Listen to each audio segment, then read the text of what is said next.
Hey Tony, how's it going? What's up, buddy? Just poured a cup of coffee. What are you doing? Just finished one up. Nice. Just finished one up. You hadn't talked to me since probably September. See what's going on with you and how things are going and any results. I don't know. I mean, I filed the EEOC and then I submitted it yesterday to the person at the Treasury who's claimed that they submitted it for an administrative judge hearing. And in the beginning of this whole process, there was a piece of paper that said that Treasury will actually pay for my attorney. And NTEU completely disavowed me and said that they are not representing me. So I'm hoping if I bring up that original paper, uh, they will pay for an attorney if there actually is an administrative hearing. If not, I'll just do it pro se. Um, and, it's my belief that I was sexually harassed and there were threats of workplace violence, and we'll see what they say. Right.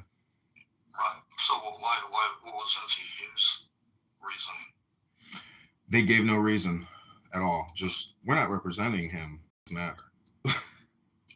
Thanks, union. Wow. How are you doing? That's kind of fucked. Well, I just filed my EO. Oh, wow. Yeah, had the intake last Thursday, and I had originally filed one. Probably, gosh, I don't know how long it's been. I actually recalled it and canceled it. It's been a while back. But I'm waiting for them to submit the whatever the form is to formally file it with the EEOC, which I will do. So Tamika's been removed. Wow. So Tamika is not getting reassigned back to Atlanta, where she was for a couple of years. Her and Adam can't get along. So, I was writing down sections that I've had since I've been here. I got a couple of duplicates on the list, but yeah, it's pretty lengthy. Anyway, so it was announced, I guess around the first part of January, that she was taking a leave of absence. She might come back, she may not come back, she might get reassigned, whatever. So official announcement came out today that she was getting reassigned to Atlanta. But we all knew, I knew, come on. We've been around Adam now 4 or 5 years, and it's kind of his MO. So she's gone, but before she left, she did my eval. Wow. Manual on January 8th. And again, same rating 3 years in a row since I filed my RA for telework. Same rating, didn't go up, didn't go down. The 2 years prior was submitted as a higher rate, and Adam said, no, I'm not signing that until you lower it. So that grievance was filed on that right after, 25, I guess, and then obviously the government in general is not looking at grievances to the unions because they don't recognize the unions, but nonetheless, it's been sitting there. Anyway, January 8th, I had a meeting with her and a few teams, and she's like, well, I need to schedule this with the union. I want to make sure the union's available to sit on the call with us. Which I found kind of odd because that had never happened before. Mm-hmm. And she said, well, it had to do with, because I had filed a grievance last year, that she was given the union opportunity to sit on the call. And I'm like, okay, this is weird. So as we go through the eval, she's like, well, Tony, you're going to see that certain CJEs I didn't rate you on. And it was worded different than the other, than last year's, where it said something about she couldn't observe my work. last year, she put something totally different, basically the same CJEs, but she made the, Tamika, she can't, she can't withhold not saying something. So she says this in front of me, the union, and God. She says, well, I didn't rate those CJEs because I haven't been assigning you any work because you're RA. And I said, huh? So I finally got her, not that I asked her directly to say it or tell her to say it. She said it. Mm-hmm. And basically what I've known the last 3 years was finally echoed. And I got off the call and had a call with the union right away. She's like, holy shit, I can't believe she just said that. I go, well, I told you she'll say it and forget about it next week. She's like, well, you put email together, ask for a clarification, just put it together, and so I sent an email basically asking for clarification, who authorized it, basically quoted what she said in the meeting, blah, blah, blah. It was a really nice letter. Yeah, I helped you a little bit, but, and then I put another paragraph in there that's basically said that I didn't get into too much detail about GDA and all that kind of stuff, but I made it known that I knew my rights, and basically the RA wasn't being executed per the guidelines of the law. And, if that was the case, I just speculated the whole time. They're not going to come out and tell you, but when you have projects pulled and you have this pulled and you're not offered, ways to join meetings, and, it's like, okay, well, you can't be here at the meeting, but let's offer you, let's set up through Teams so at least you can listen in. Like, they had one in St. Louis I didn't go to, and didn't even offer. I sent her an email. I was like, hey, you'll be able to, pin this on Teams so I can join in and listen in. She goes, nope. Okay, nice. Mm-hmm. So anyway, that's the latest. I ended up filing a EEO, basically discrimination and retaliation, and I had my input or my intake Thursday, and basically, told the investigator, I was like, this is just a continuation of what's been going on 3 years. That's what she just finally admitted to it. Mm-hmm. And so he's like, this is, yeah. So I'm just waiting for that to come through, and I guess I got like 15 days to file it. Then I'm going to file it, and then I'm going to, well, actually yesterday I officially submitted my retirement papers. Oh, wow. Yeah. And I asked Ian before, and I was like, can I file for retirement as this is going on? They're like, yep. All right, goodbye. Yeah. Yeah, Yeah, would it take me like a year to get the final report back to submit it to request the hearing? It was over 700 pages. Yours was? Yeah, the final PDF that they submitted was over 700 pages. It's just, but it's like everything. They have screenshots of Setter. They have screenshots of section chiefs, like notes on, like everything, stuff I've never even seen before. It was because, the investigator went to all these different people and gathered all this stuff, but because they tried to clip me one time because I went to the Schiller Park office instead of the downtown Chicago office, and I can't remember his name, but he came from a different BU. Oh, Dustin Hendricks. Oh, Dustin. Yeah. But what do you mean? You went to another BOD, and what do you mean? Yeah, they said I wasn't at my at the pod, but I went to the office closer to my house, which was where I was originally supposed to work, but then Adam switched it on me at the last minute, and then the guy who took the guy who would have refused the position, who took the Schiller Park office, never did a fucking thing, and he was gone in less than a year. Went to a different agency or something. Somebody that worked for facilities? Yeah, some guy that had an MBA. He never did a thing. Never saw him. He was only there for like a couple months and he left. I don't know who the hell that is or was. I can't remember his name. It doesn't matter. But well, congratulations. So when do you think your retirement package is going to come back?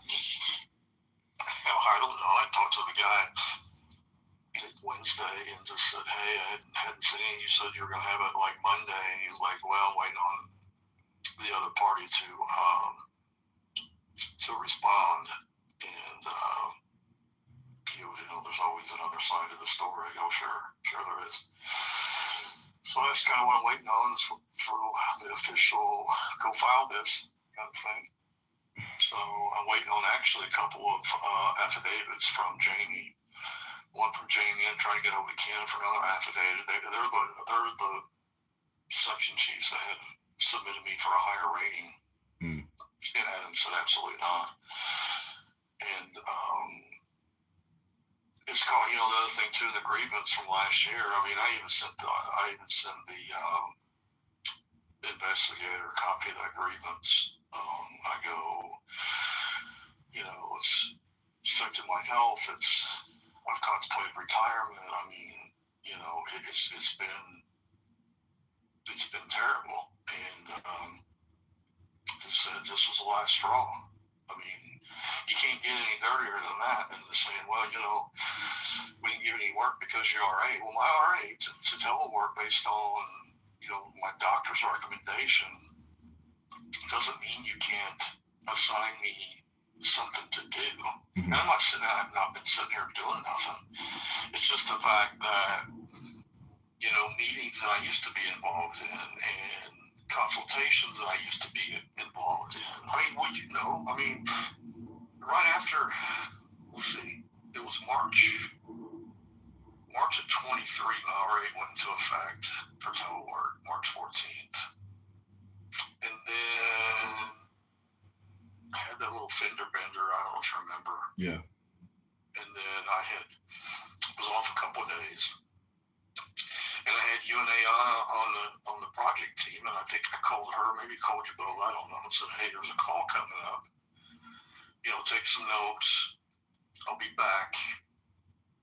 Just kind of hold it down. I got back, and they re-signed the fucking project. Yeah. Do you remember that? Yeah. Yeah, and the thing about it is I never got a straight answer at the time. Well, Katie was acting chief. And initially she sent me an email. It was like, well, I'm gonna reassign this to Robbie because maybe give you a little time to heal up and all that kind of stuff, and maybe give you a lesser or whatever. I go, oh, okay. And I caught something in the email about being behind. I go, okay, so you snuck that into the conversation. So then I responded when I got back and said, well, what do you mean the project's behind? Based on what? Mm-hmm. She's like, well, Adam and I determined it was behind.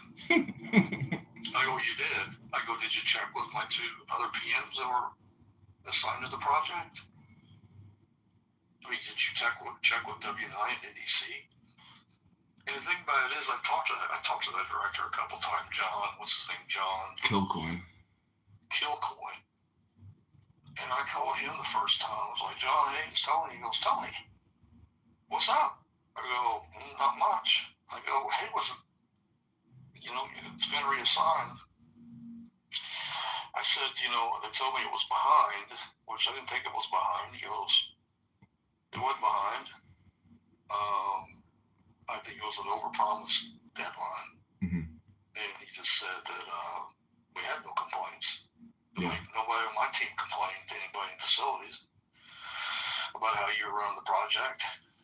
And I said, well, so I put two and two together, just kind of, one after another. I mean, since I stood up to the process and, went through arbitration and basically challenged Adam, I mean, he's been an asshole since. Mm-hmm. Yeah. It really, I mean, it has. And every time you open up an investigation with somebody saying something, it's always internal. So it's like, at one point, after this RA had changed, and then a year went by, I'm like, fuck all this. I'm putting an RA to be reassigned. And initially it was approved. And then the RA coordinator and myself and Tamika got on a call. And Tamika says to me, well, you're no use to me any longer. You might as well just retire. Yeah. And then I filed a complaint. And again, internal investigations at facilities. No, nothing was found. Nothing was found. Yeah. Okay, well, fuck that. So that went on for, oh my God, dude, the reassignment process took 8 or 9 months, 10 months. It took a while. I kept wondering, I was like, what is going on? I applied for, they told me, hey, as we're looking for jobs internally, continue to apply through USA Jobs. And I was getting referrals to USA Jobs. And it was like, okay, so you got jobs posted. You're looking through HCO or whatever that process to find me another position. There's no competition if I qualified, and you just slide me into it. What's taking so fucking long? Mm-hmm. But come to find out, the RA coordinator, who I guess was the territory manager, she actually handled my first RA for telework. She's like, well, Tony, we didn't share your medical file, but we did share your limitations with the hiring managers. Mm-hmm. I said, what? Well, we didn't want to put you in a position to fail. Well, I go, won't you give me that opportunity to make that decision? Yeah. So there's another violation. It's been one after another, dude. And I really think that Adam and probably the directors had something to do with me not getting relocated or reassigned. Yeah, absolutely. They had some input on that. So, and this was the last straw for me with Tamika basically summing up the last 3 years. Yeah. I'm like, fuck all this. Yeah. So, well, I had an unemployment hearing about 2 weeks ago that Adam showed up to the phone call with the unemployment hearing judge. mm-hmm. And I filed an unemployment, I filed for unemployment in March of 24, and it's taken almost 2 years to get a penny out of unemployment. And Adam is such a vindictive, F word that he's showing up to an unemployment hearing, and he sent me termination paperwork just like right before the hearing. Shit I'd never seen before. A year. My last day was May 31st of 2025, and now they're sending me paperwork like 8 months later.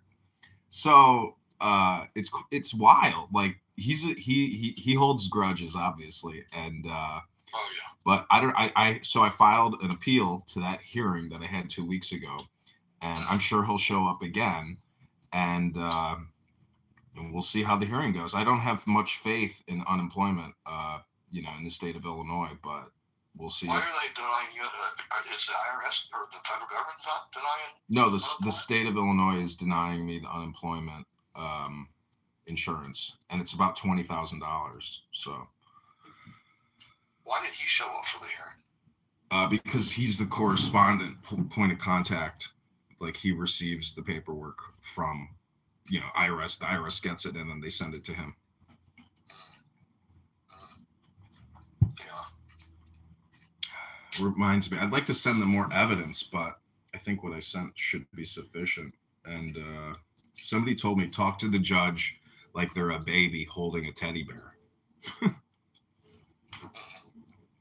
Because this last judge I was on the phone with, he went bananas and started screaming. I said, I thought this was supposed to be a different judge on the call. Her name is Shannon. And he goes, it doesn't matter who it is. I'm here. I know what I'm doing. I've been doing this a lot of years. You ain't got to worry about it. And he goes, and you know what? I don't have any jurisdiction in this matter. So this case is closed and you can file an appeal. And then that was it. I was like, holy shit. Wow. Holy shit. Crazy. They sound just like that. Yeah. Adam didn't say a word, just yes, Judge. That's it. Why are they giving him the point of contact? Shouldn't it be the IRS fucking lawyers? I mean, they have IRS lawyers. Well, he's the subject matter expert on John, so I assume just, he must be just the subject matter expert on everything. Because he set my arbitration, which is fine, like through his teeth, but there was an attorney representing the IRS agency. Mm-hmm. There was a senior counsel and assistant counsel. So why is he spending his time attending unemployment hearings? Oh, so there was he's a control freak. Yeah. There was another unemployment hearing, but because of the government shutdown, he didn't show up.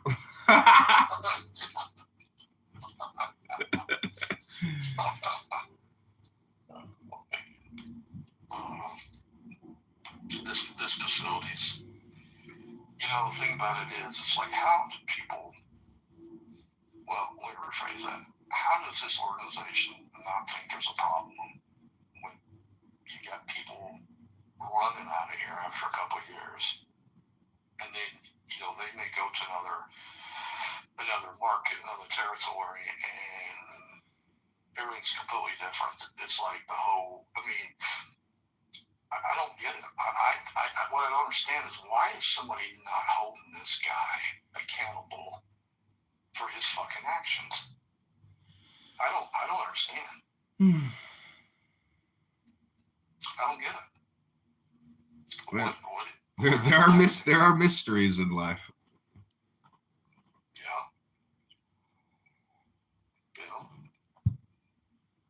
I don't know. Yeah, I remember when we walked out of that conference after he screamed at all of us for the meeting that he put together. I told you, Lig, let it go. And then I was complaining, and then later that day you were like, John, Lig, let it go. I was like, oh yeah, that's right. Yeah, well, I'm letting it go.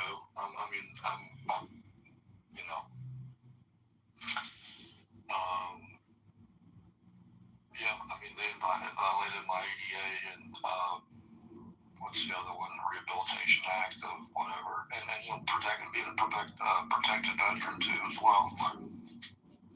So, and that goes for you as well too. So I don't know if you brought that up with in your case or not, but it's in there. There's paperwork in there saying that I'm a service-connected disabled veteran. But, who knows if there's even an administrative judge? Who knows if the hearing isn't a year away? I also filed for Social Security disability, and I have that hearing in May. If I get that, that'll be great. If I don't get that, in the paperwork that Adam sent me prior to the unemployment hearing, it says if your termination was a result of a disability, you can file for federal employment disability. So I still have yet to go down that route. I still have my laptop and cell phone. So, are you serious? Yeah.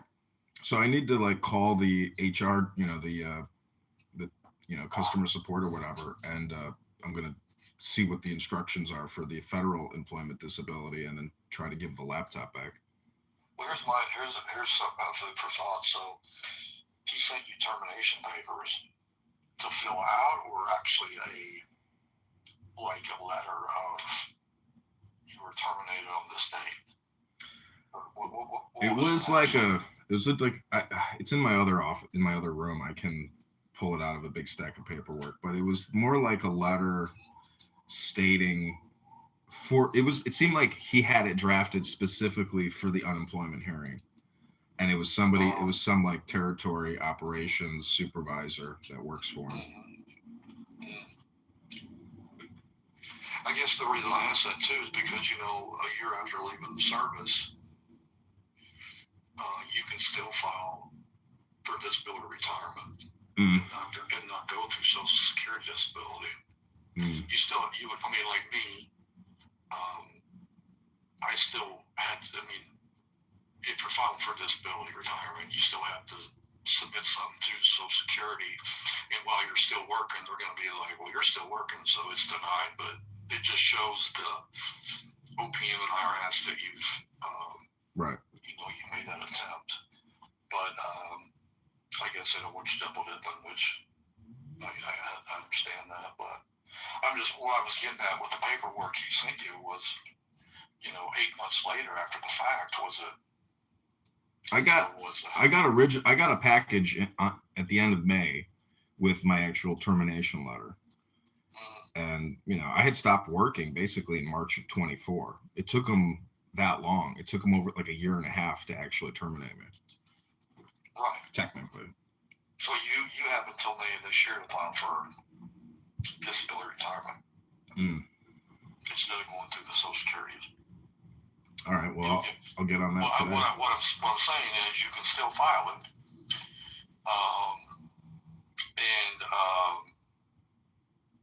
They'll pay you, I think the first year, your high three, I think it's 60% of your high threes. Wow. And then whatever, and then here's another question, dude. What about all your vacation time? Yeah. And sick days. Where's that at? It was maxed out basically, and I never actually in Setter used anything because I never put anything in Setter anymore after I stopped working. But that's a good question. I mean, they're supposed to cut you a check, but I don't know how they classified that as. They may have spun all those hours up and been like, well, he's using his 240 hours to not show up at work. Yeah. And they made it sound like you didn't show up for work, even though there's a hostile environment. You're like, hey, I'm not going back. You know, you're threatening me, she threatened me. And, yeah. I mean, there's just a couple avenues I think you should probably look at just to make sure you got income coming in. Yeah. I will. It's you know, I'm going slow, but, you know, your call was a big help. Just I saw you call me, and I immediately went to my other room and I submitted that the final EEOC paperwork. I was like, "This is the sign. This is the sign." Yeah, I was just checking on you, dude. I mean, you know, I don't quite understand how people like you and I have been whatever. I mean, there's been others that have left. Maybe they've left a different way to get another job, or they took DRP, or they've retired, or whatever the hell they decided to do. It's just like I just don't quite understand how I become a target. And it's like, I'll give you a fucking example. So with Tanika gone, he's basically took the reins of our section for the last 6 weeks. And one of the other specialists had sent me, because she had me, one of the things I was doing was reviewing all site visits monthly, quarterly, annually. That was something I had on my plate to do. And they would send it to me and review it, send it back. She'd sign it, they'd upload it. So one of the specialists sent it to me and copied Adam. And he's like, why is this not going to a manager? I go, because I was assigned to review them and, you know, make corrections, or they haven't made corrections, or they would need to make corrections, whatever, and they get signed and uploaded. Like, he's like, got Katie involved. And Katie, this is, remind me to bring this up on our call. This is, what, I mean, he made it sound like, why would you, he's like, why would somebody send this to a PM that can't give any direction? I'm thinking, what? That was a shot at me. Yeah. That was a shot at me. And then,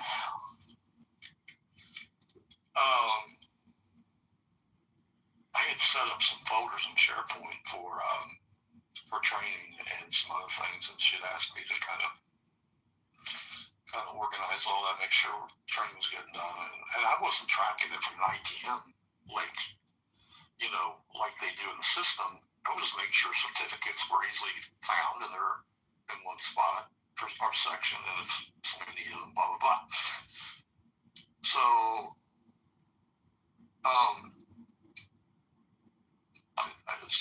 same person sent this completion of a couple classes. So I go and make sure he put it in the file. He's like, why are we tracking these like this? And what the hell? He's like, off, like SharePoint was some hard drive that was like stored on my personal computer. Mm-hmm.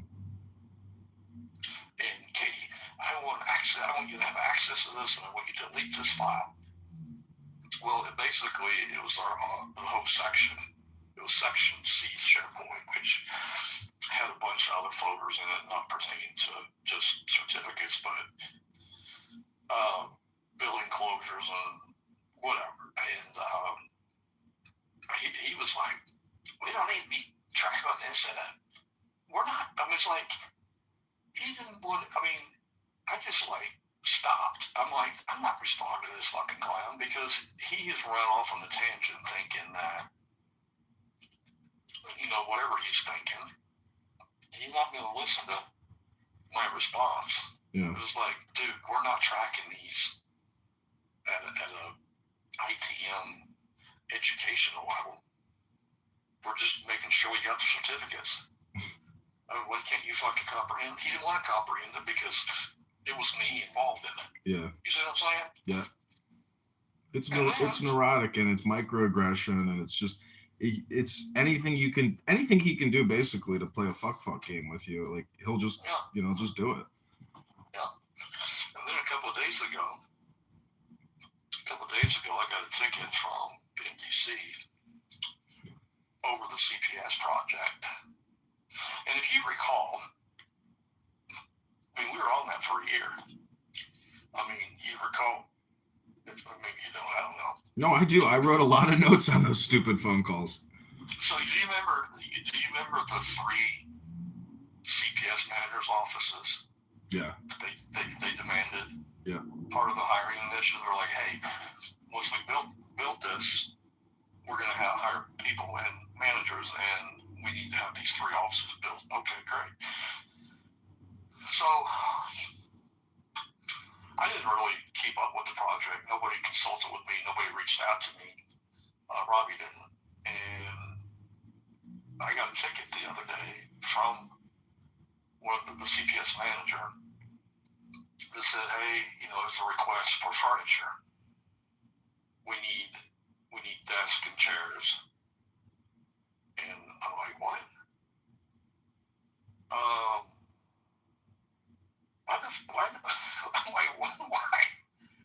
Why did it not get, why did furniture not get installed in the offices? So I included, in my response back to the customer, I just said, hey, I'll take a look at it. And then I asked Robbie I attached her, and I go, Robbie, hey, what exactly happened here? And then she sent an email response back, and included Adam and his assistant, Katie. And she was like, Tony, as I had explained multiple times, it was a budget, it wasn't what she initially put, Tony, as I explained multiple times, this wasn't in the original project scope. Yeah. And something about funding and change order and talking to me like I'm 6. And I didn't get a chance. It was late in the day. I get a chance to respond to it. I kind of sat on it, and in the morning I was like, okay, I'm going to respond. In the meantime, Adam had responded. He's got Robbie. Something about that was spot on as usual. And then I responded with the fact that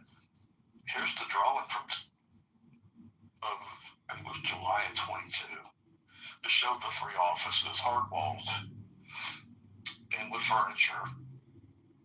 And basically put, they were adamant about having this done. We had $22 million. I'm not quite understanding, at the end of the day, Adam's the one that proves the shit. Mm-hmm. So he's aware. And so I put this whole thing together.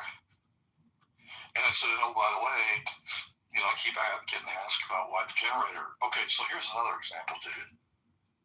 So, we had a permanent generator installed with that project for backup power, a big expensive generator. Mm-hmm. Do you know she only spent enough money to fucking commission the generator on fuel?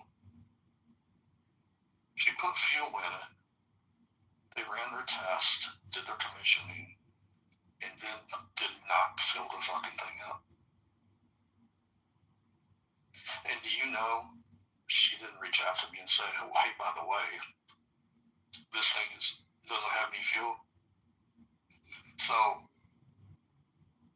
I guess it was last fall. It was, I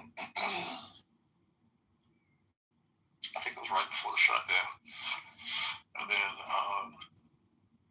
they notified me, Ted notified me through a ticket that said, hey, when you fuel this thing, we can't even, it's not going to run. I go, what? Yeah, he's like, yeah, they didn't put any fuel in it, just enough to get it commissioned. And I'm like, why? He's like, I don't know. So we went into the shutdown, and then I got back.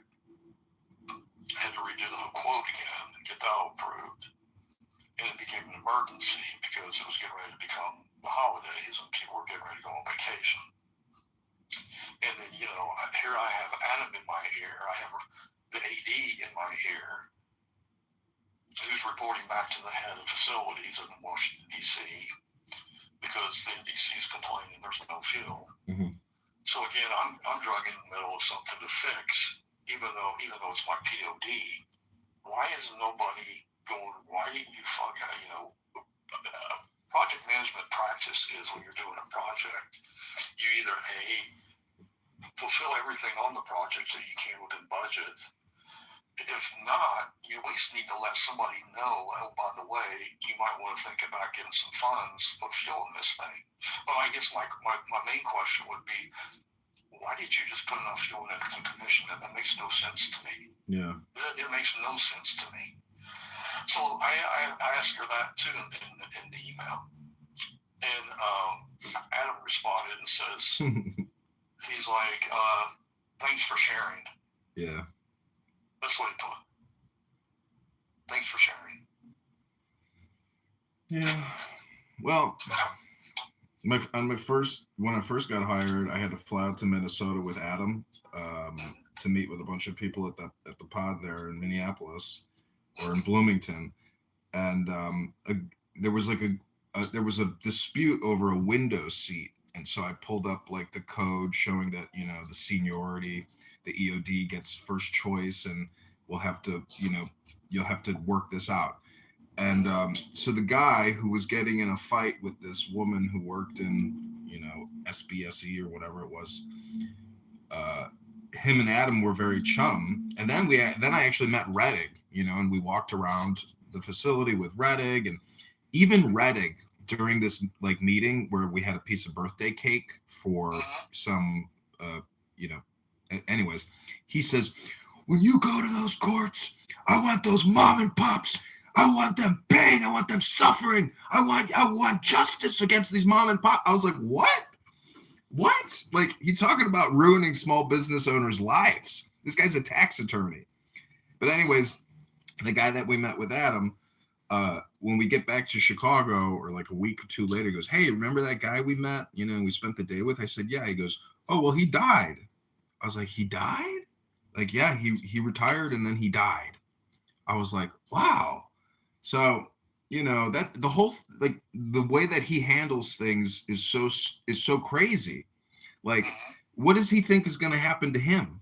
you know, after all this is said and done, like why does he do it? It's because it's like psychology. It's him, you know. It's like it's so at least I have some satisfaction in knowing that it's all like a show, you know, and he's gonna croak, I'm gonna croak, but the way that we interact, like that's really the whole thing. And that guy, you know, it's crazy because it's like it's like becoming the president. It's a for life position appointment, you know, and so it's like politics. It's crazy. Like, how the hell is it a political position? And that's what it becomes. It's crazy. It's like he got elected to an office or something. But Yeah, but I mean, he's had so many complaints, either through grievances or EEO, that I'm just trying to figure out why don't they do something with him? Why don't they say, hey, why don't you go to another territory? Or why don't you slide over here and take over, another business unit? I mean, it's because he shows up and he has just enough knowledge to be able to play the game.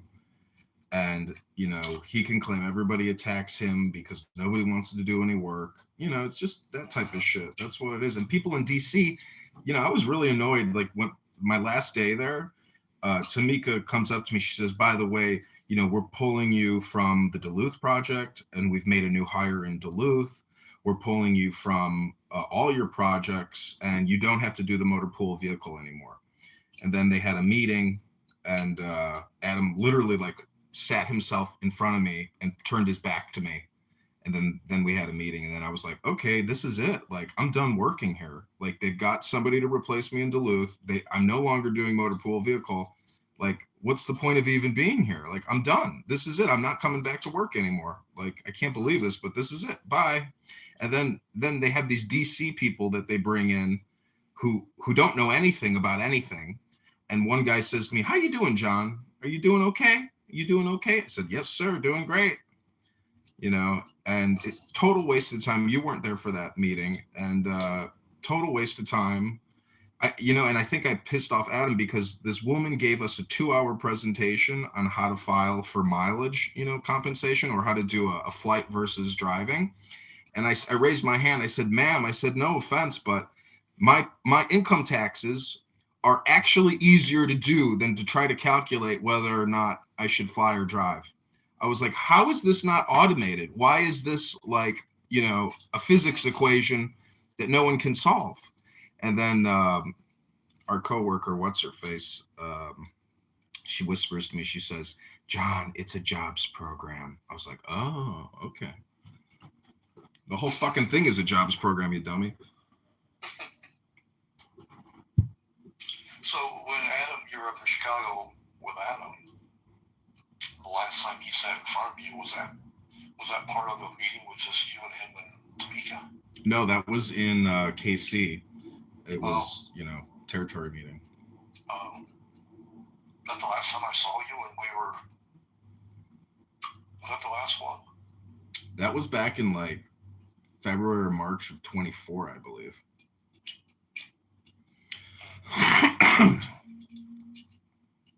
You never showed up to any of those like territory meetings. I was always like, fuck, why do I have to come to this shit? How does Tony get out of not coming to this shit?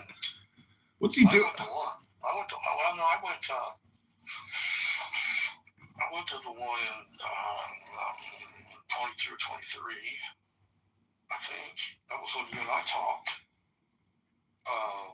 about stuff. That was the one that he shoot out the people from Seattle or Portland or wherever they're from. That's the time we had a talk with him at the restaurant, the hotel, or the bar, or whatever the hell that was, ice cream place. Yeah. So that was the last. Yeah, that's the last one. I wonder where Adam like learned his methodology of chewing people out. Like, how does he? I mean, it's like a strategy, you know. Well, I one for one, I think he's not mentally mature, and I think he is every bit a narcissist.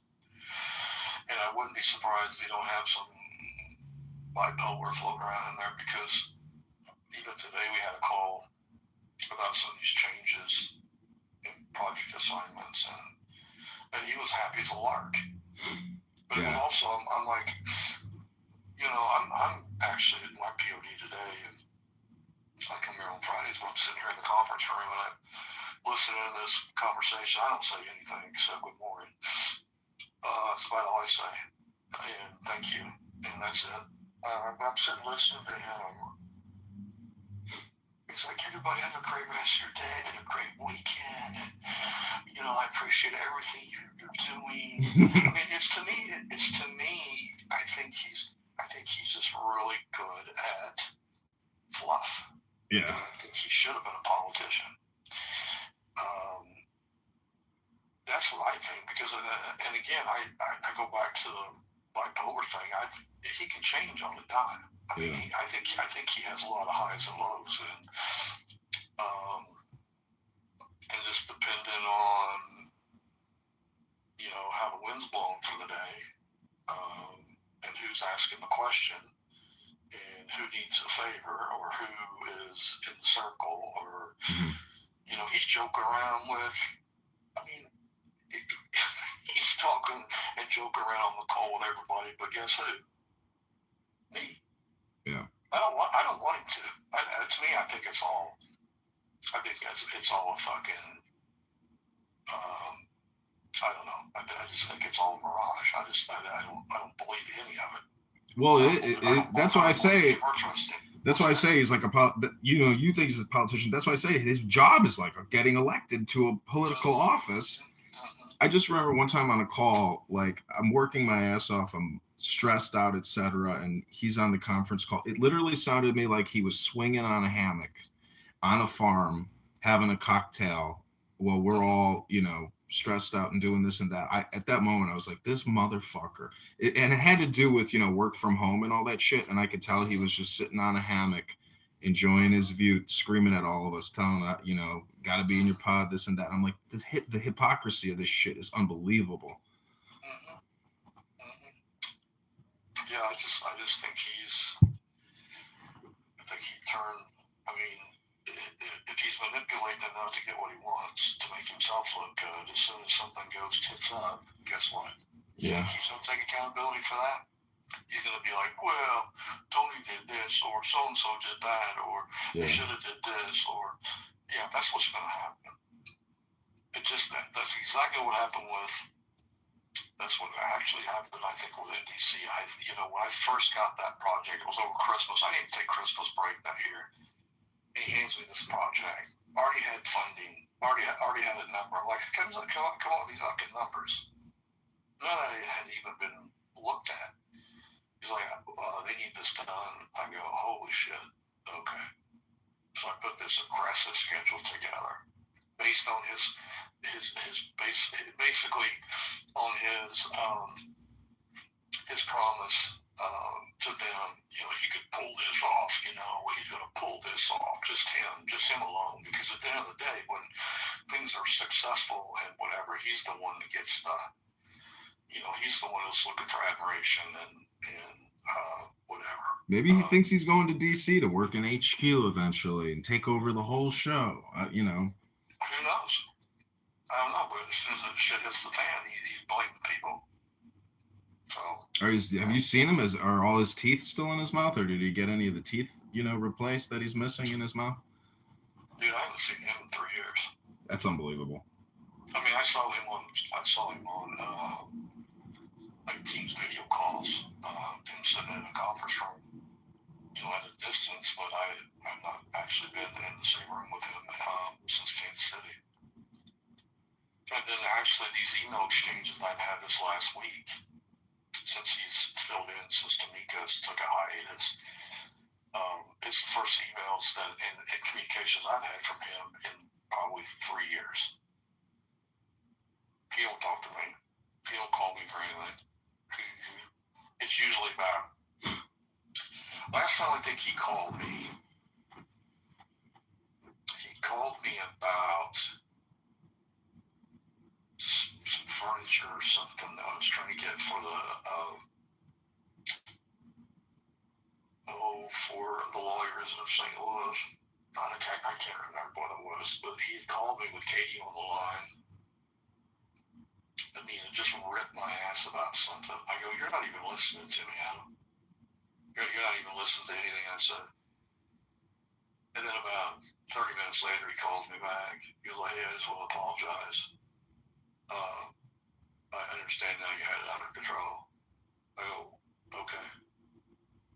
Until next time you decide to not listen and, think you got all the answers and then you hear it from somebody else that you trust and then go, oh, okay, well, I shouldn't have probably ripped Tony's ass because he was right. And I'm not right about everything. I can tell you that. I mean, things change around here sometimes with processes, procedures, and real estate. And we're now going through another ticketing system, and now we're going through another project system. It's like, goddamn. It's like, I mean, things change around here with processes, procedures, and people. It's like, no wonder you can't get a good grip on what the hell you're doing.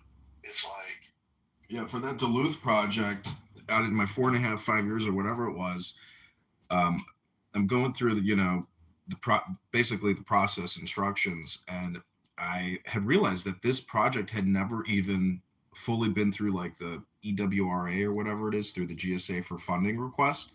So so I went in there, figured it out. I actually got this successful submission for funding and got the funding and all that. And I was like, I think I'm the only person in 4 years here who's ever actually done this. And Duluth was fucking Tamika's original project from like fucking 10 years ago or something. So I was like, that bitch didn't even do this. And this was her project that got handed to another guy, got handed to me. And I'm like, they never even did this. And this is like the first. I was like, holy shit. So when the project came through, they were like, yeah, John Kitover actually submitted this and it's been approved. And Adam's like, huh? What? Oh my, nobody cared that it was totally out of the chain of success. Anyways, like, I'm glad that that place, like you're saying, is, it's an animal house. It's stressful. Like, it's toxic, dude. It's toxic.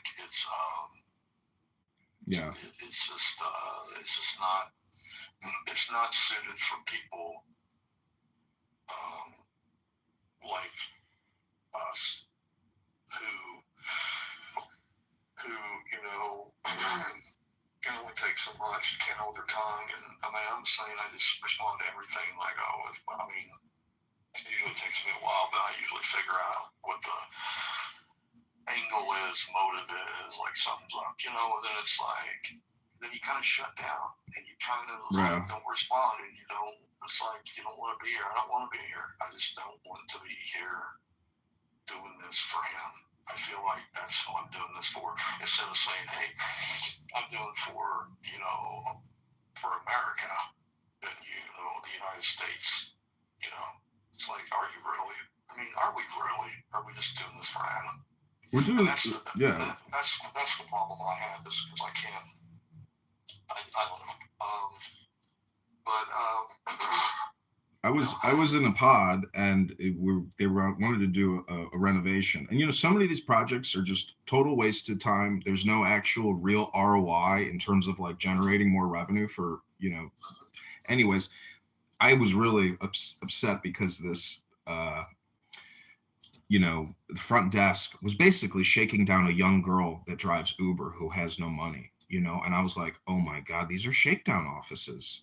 I was like, that taxpayer compliance in the front, they're shakedown artists. Like, they don't have any money, and it's like they're going after the most vulnerable people. I was like, holy shit. I was like, anyways, it is what it is. Yeah, I just think it's time for me to do something else. I mean, I've been contemplating this for a couple of years. The email I sent yesterday to HCO to officially fill my papers out, which were already filled out. It was a draft email that I had in my folder since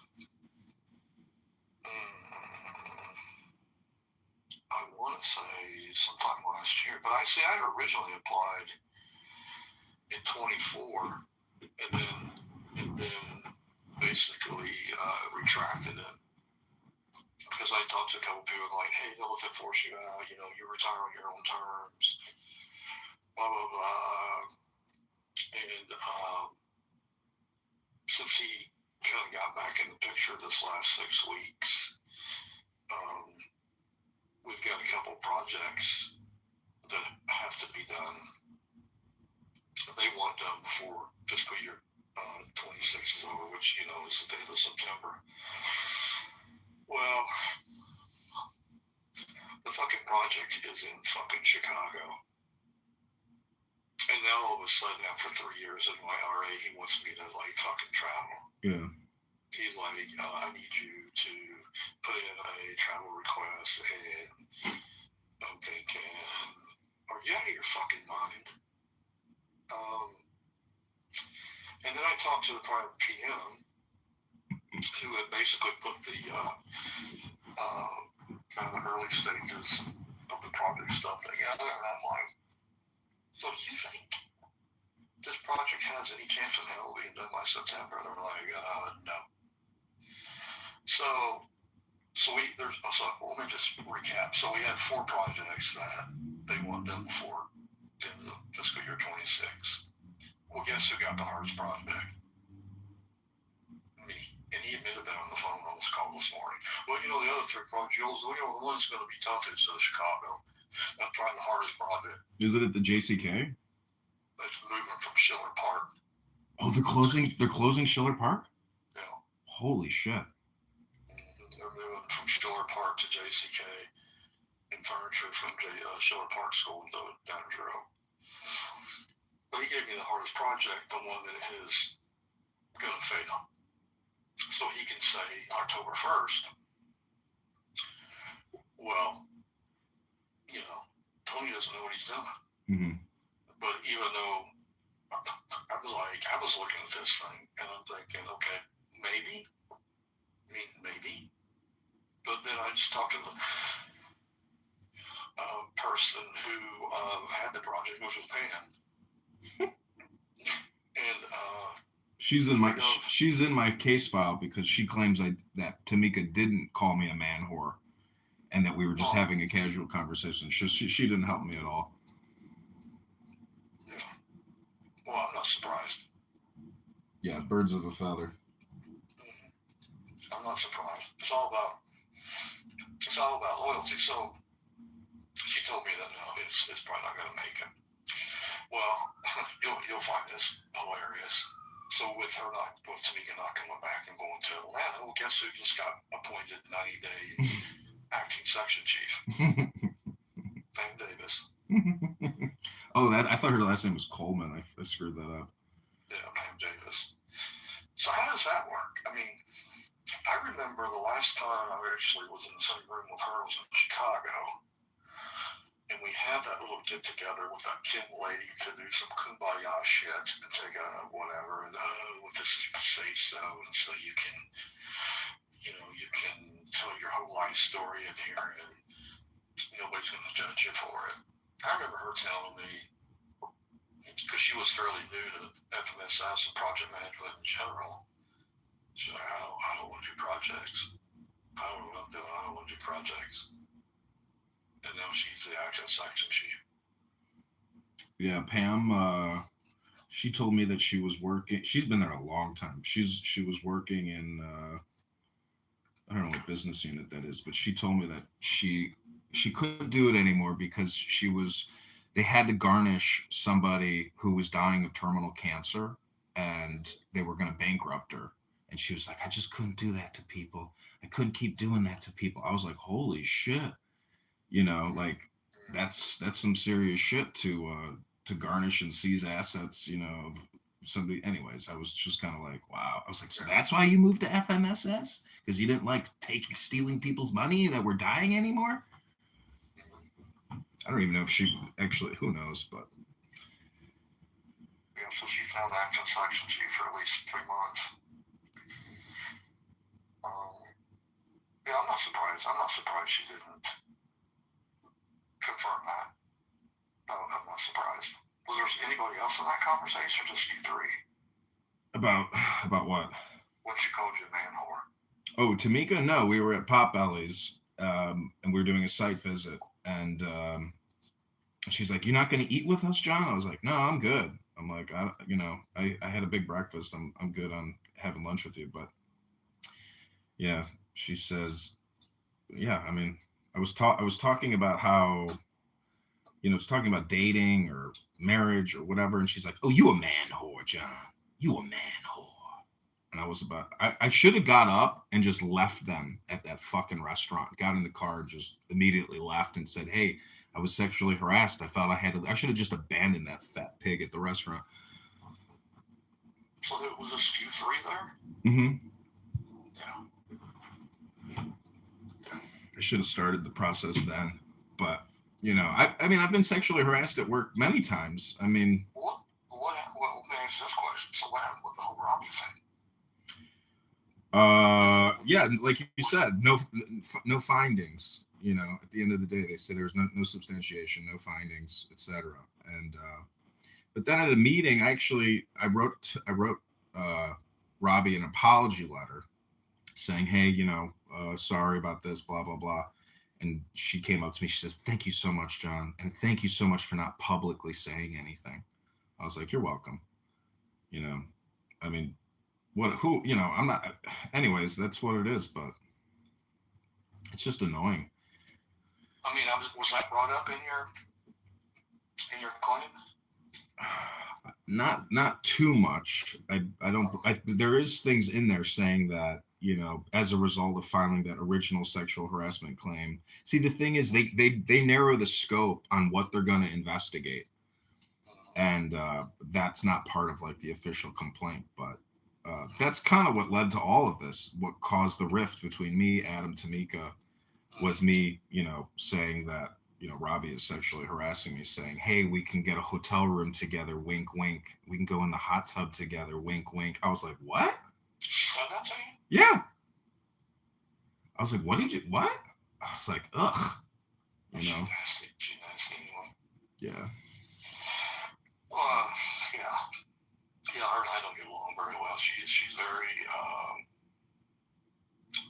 she's very vocal. And I'm not meaning like she's just loud and just, I mean, she's just very, I want to say kind of aggressive in a way. Yeah, she a gangbanger. She a gangbanger from the streets of Milwaukee. Oh, she is? Do you know any of these? Do you know anybody's past that works there? Do you know anything about anybody that works? No, I don't. So I just know she's just very,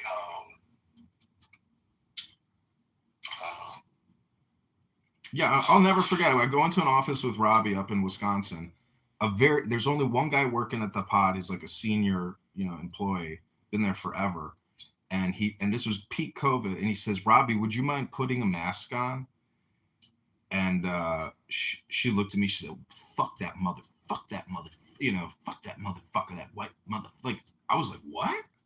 I was like, she said that? Yeah, I was like, holy shit. I was like, what's wrong with this woman? This is like a very nice guy. He's being nice to us.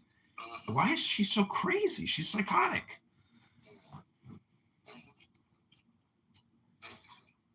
God.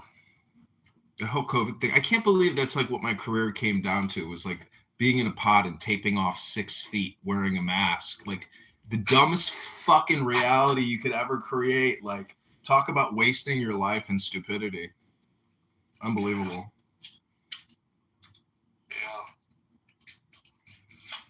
Yeah, retired. I'm going to give up some money. I want to get some disability, monthly, but it's okay. I mean, I was going to retire probably about 60 anyway. It's been about 5 years, 4.5, 5 years. So, retire from here, or try to retire from here. But I want to do something else. I've already kind of got something started. Just trying to line it up and just kind of spend the next probably 10 years managing myself. and probably not going to work for anybody unless it's like as a consultant or, somebody hires me for 6 months to go in, whatever. But yeah, I'm not going to work for somebody else. I don't think so. It'll be under my. If I do, it's going to be under my terms. Well, there's a lot of, this real estate shit never goes away. And all these agencies, whether it's Army, Navy, Air Force, etc., they always need, basically site surveys, etc. So it's like, this is a thing. Yeah. And you know how to use AutoCAD, so, or not Well, AutoCAD, I mean. I'm actually, John, preparing to take the state exam for Missouri for private investigator. Oh, wow. I already have my business name, follow the state. I don't have an EID. I didn't want to do that yet because I didn't want that to be a conflict of interest with, the IRS and all that. But I because also too, I got to still take the exam. But I've been studying on and off, and yeah, I'm just trying to. Sherlock Holmes over here. What's up? Sherlock Holmes. I think between my project management skills and my analyzing skills and my gut tuition, I think I'd make a pretty good goddamn private investigator. And it's not going to be really probably doing some serving stuff or maybe some lawyers and shit like that. Maybe don't privatize fraud or. Yeah, don't privatize mostly like work on like marriage cases of like infidelity. Well, it could be a private civil, but I'm hoping I can get on, maybe get some work with like some of these big insurance companies like State Farm or whoever to do some of their. Who's got it good at the IRS is the criminal tax investigators. Like I played golf with them, and that's like a real police brotherhood in a way. And they're not stressed out. It's only FMSS that creates insane levels of stress, and it's. You golf with CI? Yeah, they have a CI tournament here, and I golfed with them, and one of the CI guys was like, "John, if you ever owe the IRS money and it's less than $10,000, don't ever pay it, because we're never gonna fuck with you." I'm like, okay. Wow. Maybe they need to investigate your EEO complaint. Yeah, we'll see how that all pans out. I'm not optimistic on any of this because I ran for Congress. I launched a congressional campaign in August. Generated 1,700 signatures, and they accused me of fraud. The opposing counsel for Darren LaHood, who is a congressman here in Illinois, they accused me of fraud, and I think I accused him of fraud about 1,000 times. But yeah, I mean, they kicked me off the ballot, but I'm a write-in candidate for the 16th district now, and there's no way I'm. How did they kick you off? The election board kicked you off? The Illinois State Board of Election kicked me off the ballot. For what? Insufficient signatures. And I challenged his signatures, which I think are fugazi, and they didn't audit his signatures. They only audited my signatures. And it's crazy. Like I've run before. I ran for a committee person here in Illinois, and they challenged my signatures. And so when you challenge a signature, you have to go to that person's address and get another signature and notarize it. And so if you have to go to hundreds of people's houses to get the signature a second, like they can technically disqualify anybody. It's such a racket. So it's very difficult, to get on the ballot. It's very difficult. You have to have at least double the number of the minimum, at least. When's the election? March 17th is the primary. How many people are you running against? He's running unopposed. I was the only person that ran against him. I had people sending me money in the mail, people calling me, thanking me. But I did a debate against the Democrat candidate, a guy named Paul Noley, and totally clueless. People are clueless. Like they have no idea that we're this much in debt, and they don't even give a shit.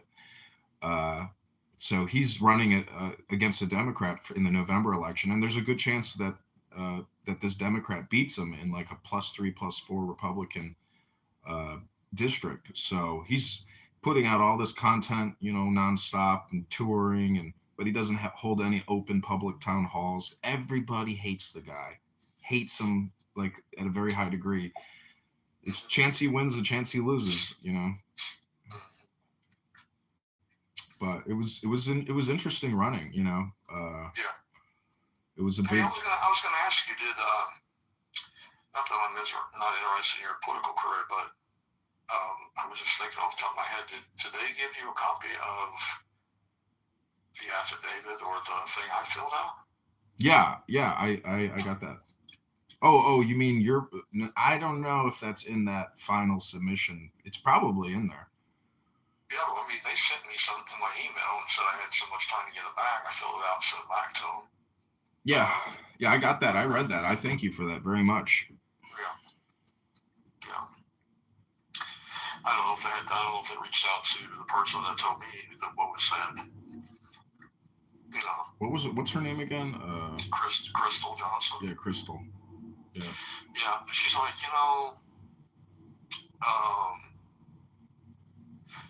I don't think Adam would have done it. Saying it's one thing, doing it's another. Well, don't we have a fucking no tolerance policy? Doesn't matter what your intent was, you say it, then. With regards to what? Well, he said something about punching you in the throat. Oh, I see what you're saying. Yeah. Yeah, and she just said, I heard him say it, but I don't think he was doing it. I don't think he would, it's an empty threat. I'm not really worried about him punching me in the throat when his teeth are falling out of his head. But Crystal, she told me at that last meeting, at the territory meeting, she's telling me about how her and her husband are getting a divorce, and how like it's totally destroyed her retirement, and Crystal? Yeah. And she was like, then she told me something about like, she's like, yeah, my retirement is good. Like it's all about the window you look out of, like in the garden you have or something. And I got a pretty nice house here with a pretty nice garden. And I started laughing to myself. I was like, did you cheat on your husband with a woman? Like, why did you and your husband, call it quits after all these years or something? Like, I'm kind of, it's not that I dislike her. I mean, she's very pleasant, but I'm just thinking to myself, like, what's the real story? She never told me she was getting a divorce or got a divorce. Yeah. She mentioned to me and I haven't talked to her in a while, but I know some of the conversations we've had, she's mentioned her partner.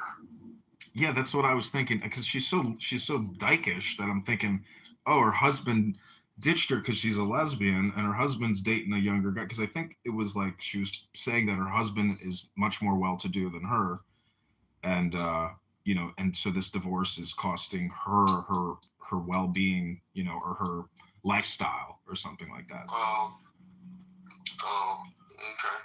Well, I guess that's part of picking and choosing and making decisions as an adult. I mean, people stay together for sometimes the wrong reasons. Like, I don't want to get out of this because, he's making a shitload of money. Right. And, whatever. What the fuck? I just know this, John, that I am going to protect my mental health and my physical health because, as you know, with physical health can really affect with mental health can really affect your physical health. And I have just vowed that I'm just not going to be a statistic, homeless vet or a vet that's committed suicide or, I really would like to find something where I can give back to the veteran community, even being as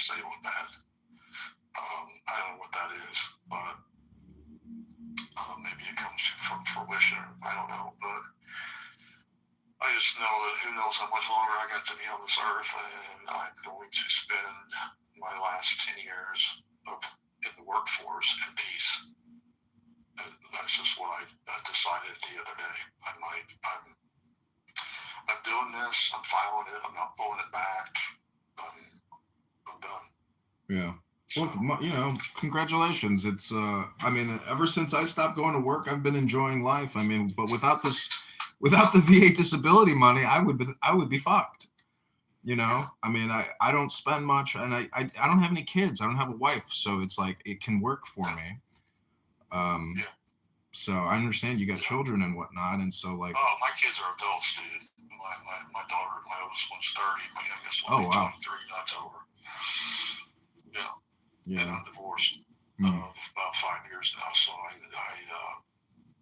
she didn't get any of my retirement or anything. We split a savings account, and I kept the house. So I got probably $130,000 of equity in that, and I got money in 3-4 different accounts, and I've got my VA disability, and hopefully with this retirement disability. I mean, I don't really spend a lot of money either.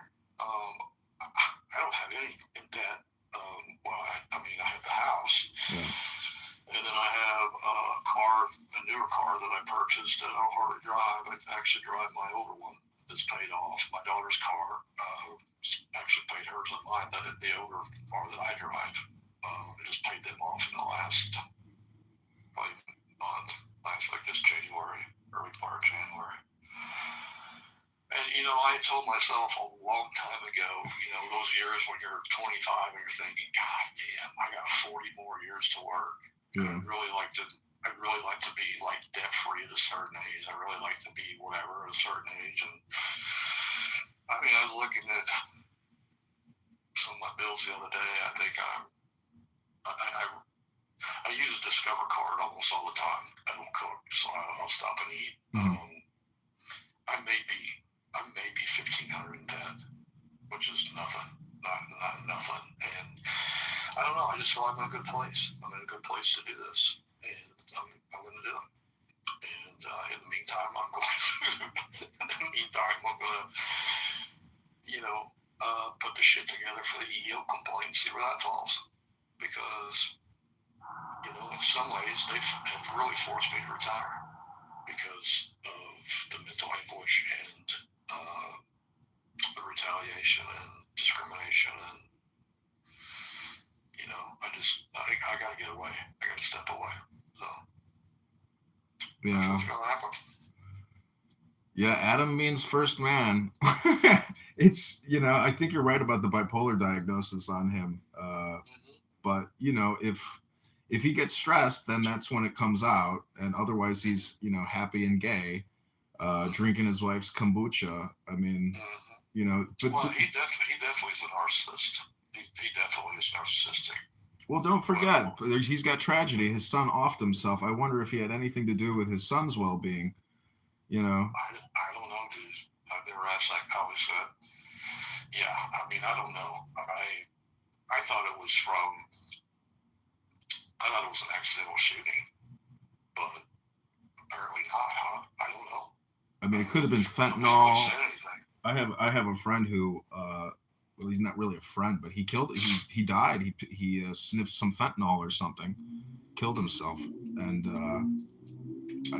whether it's intentional or not, it's all water under the bridge, I guess. But anyways, I'm just glad that I think it's hilarious that it's obvious that him and Tamika could never actually have a functional relationship. But it's very funny. Well, apparently he relieved her duties when she was acting in Chicago. Oh, wow. Remember that? Oh, yeah, I remember that. Yeah. Okay, so then she left there and went to Atlanta. Yeah. And then she comes back and automatically gets put into Section G position in St. Louis for Section C. And now she's being reassigned again. Well, before she got transferred out of Chicago, she wrote me up for something, and I said that was retaliation for my sexual harassment complaint. And then, it went nowhere. Her write-up just disappeared, and she disappeared. And when I did that training in KC for, some cert, that big program they have or whatever, there was a guy from Puerto Rico there that was in my group, and we were sitting there using a tape measure, and he goes, "You know that Tamika?" I was like, "Yeah." He goes, "She came to Puerto Rico, and that stupid fucking bitch, she fucked everything up. I fucking hate Tamika."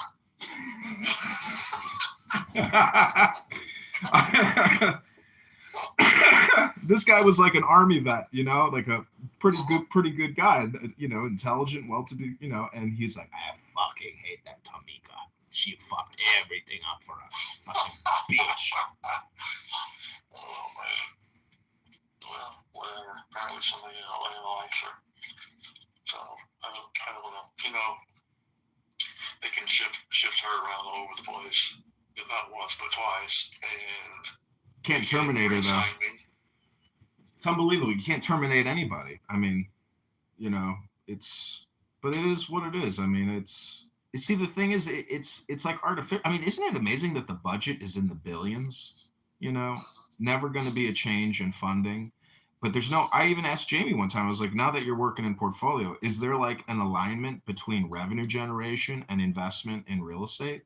There's no correlation. It's just like a monolith, you know? Yeah, there's not really, I think they just look and say, okay, I think we'll close this building here, or, I mean, now that, you know, the executive order about trying to reduce the footprint. But, you know, the thing about it, too, is, you know, GSA owns all these buildings, and it's like, why are they not making the decision on what buildings are going to be like, hey, we're getting rid of this building, so you got to move? And it's like, why are we, you know, we're paying them rent. So it's like, we're moving out of this building, but then they still own the building. So we're saving money from the IRS. But GSA holds the keys to the fucking, you know, they own all the real estate. On the Sioux City project, I got on a phone call with Adam and a GSA employee, and it literally sounded like Adam was gonna kill this guy. Like, how are you doing, Frank? I was like, what? Who's this guy? Like I had never heard Adam like turn into Dr. Jekyll, Mr. Hyde before like that. And you could tell this GSA agent employee was not happy with Adam. And sure enough, after that phone call, that GSA employee left the project. Wanted to have nothing to do with Adam. And then we got a new GSA coordinator, you know, who had never had to deal with Adam before. I was like, this is hilarious. Like, Adam has beefs with everybody. Yeah, everybody. Yeah. Psychotic. He's psychotic. I mean, I was like, I couldn't believe it was so crazy hearing him on the phone with that guy. Like they had it out. They you know, it was intense. I was like, woohoo, this is amazing. Like, I was actually happy because like I had, you know, observed Adam in a conflict that didn't involve me, and it was like watching two people, you know, fight it out. I was like, this is pretty funny. Yeah. So let me ask you this question. So you said there was 700 pages to this thing. What was their rebuttal or their response? I mean, has there been anything like, are they just submitting like, oh, he didn't show up in this building, or? I can forward it to you. It's huge. I went through it yesterday, some of it, because it's just so expansive, and it's basically like no findings, no finding this, no finding that. But it doesn't give like a judgment or a summary. It's more of like an investigative file. And now I have to go before an administrative hearing with a judge and I suppose represent, you know, the case. And I think in my original complaint, I asked for $210,000 in compensation. I was originally asking like $70,000 or something, but then on another packet, and it gave me another option to like write in how much you're looking for. I was like, fuck it, $210,000.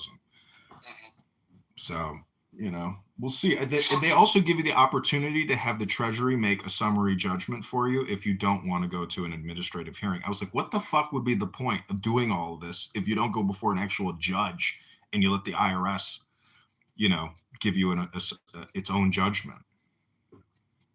Yeah. I mean, have they not made an offer like to settle it? No.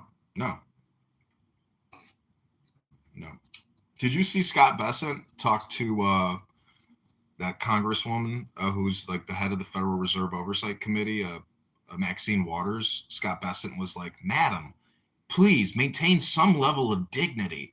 And Maxine Waters is telling Scott Bessent, "Shut him up!"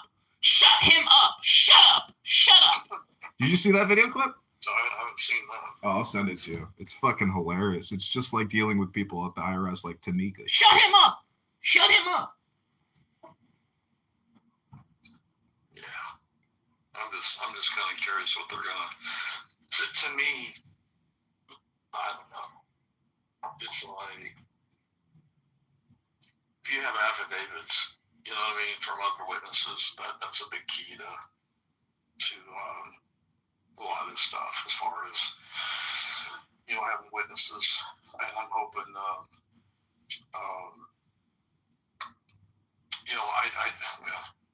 hope mine goes smoother than yours. I mean, I'm not trying to be selfish, but I hope mine doesn't drag out. I hope they be like, this is a violation of whatever. And don't count on it. Don't count on it. Because it's just like you're going up against a monolith. They'll give you what they want to give you. Who the fuck are you? You're nothing. Like, even if you have representation and a lawyer, it's like such a, I don't know. Well, all I could say is good luck. I hope it, results in some type of compensation. Because if you look at, like, Congress has, have you ever seen how much, like, Congress has paid out in sexual harassment claims? It's insane. Like, the government spends an inordinate amount of money on settling claims every year. So I just hope to be a part of some type of compensation. And if they rule against me, I can file an appeal, Yeah,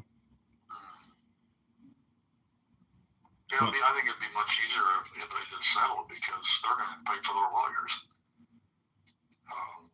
But they're already on salary anyways, unless they're... See, the woman who did the EEOC complaint investigation, she was a contractor, and she's an attorney. So they don't have full-time employees even working on this. They have to, like, hire a consultant to come in and do all this.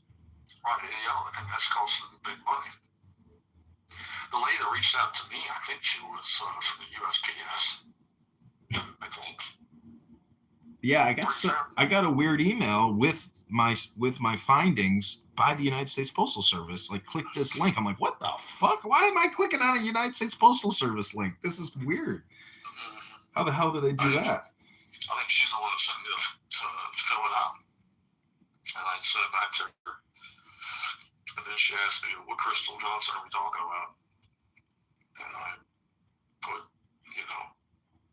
Crystal J. I don't know what her middle initial is, like J, but... You know why there was no fuel in that generator? Because Robbie would have had to do a PPS. Would have had to get the funding approved for it. Well, she had funding as part of the project. The generator was installed as part of the project, and the $22 million we spent for the project. She had $8,000 sitting around for fuel. It should have been factored into the project. I mean, it was factored in when I had it. Why did she decide it was a good idea to leave the generator empty? What's the purpose? I mean, why, buy a car and then not put gas in it? I think I had to do a PPS once for like $1 or something, and I was like, this is so fucking stupid. I might as well just pay it myself. What a waste of fucking time all this is. It's incredible. Yeah, I'm surprised they didn't just have you P-card it. I don't remember, it was stamps or some shit. I can't remember what it was, but... So... Well, dude, I'm gonna let you go. I guess I gotta get back to doing something for the day. So when do you think you're going to actually... Because, I don't know if you know this, but the founder of Airbnb, he took over the federal retirement division, and, like, he's supposedly digitized it and, like, changed it from, like, a 1-year turnaround to, like, 30, 60 days or something. So... For what? For federal retirements, because it's all stored in an underground warehouse. But he's digitized it. Like, he's the former founder of Airbnb, and he's helping the Trump administration. Have you seen the federal employment roster? Like, it's plunged like 40%. Like, since Trump's taken over, like, federal employment is at its lowest level since like the 60s or something. Everybody's left and retired. You talking about federal government employees? Yeah, I saw the chart. There's nobody here. Yeah, there's nobody here. even IRS. I mean, they let a bunch of IT people go, and then they called them back and said you're going to start reviewing taxes. So they got IT people reviewing taxes. Oh my! Yeah, I heard that. I heard that they got people. Yeah. How's Michelle Herndon doing? Michelle Herndon, she's still in IT. I talked to her the other day. She got a RIF notice, and then it didn't go through. They called her back, and they're all waiting to be riffed. I don't know what she's gonna do. I don't know if she's giving her. I don't know. I don't know if she's gonna be here or not. So I also think the next 3 years are gonna be ugly. Not just with FMSS continuation of this clusterfuck, but I think in general the next 3 or 4 years is just gonna be not good.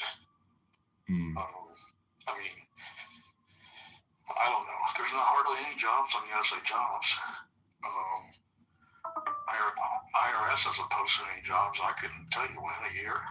So, yeah, I mean, there's nowhere to go. Where are you going to go?